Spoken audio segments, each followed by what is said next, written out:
Hi అందరికీ నమస్తే. Welcome to fitness ocean. Beginners చాలా మంది వాళ్ళు చేసే వర్కౌట్ రెపిటేషన్లో ఎలాంటి టెంపో మెయింటైన్ చేయాలో తెలియక ఎసెంట్రిక్ ఫేస్లో స్పీడ్గా చేయడం వల్ల మసిల్ టైర్స్, టెండోన్ టైర్స్ ఇంజురీస్ అయ్యే ఛాన్సెస్ ఉంటాయి. అయితే ఎగ్జాంపుల్ ఇప్పుడు మనం బైసెప్ కర్ల్స్ చూసుకుంటే, బైసెప్లో దీన్ని కాన్సెంట్రిక్ అంటే దీన్ని ఎసెంట్రిక్ అంటారు. అయితే చాలా మంది కాన్సెంట్రిక్ కరెక్ట్గానే చేస్తారు.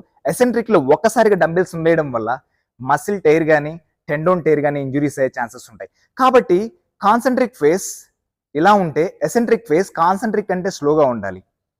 అంటే 1-2 టెంపోలో 1-2 టెంపోలో మీ కాన్సెంట్రిక్ ఉంటే 1-2-3 టెంపోలో మీ ఎసెంట్రిక్ ఫేస్ ఉండాలి.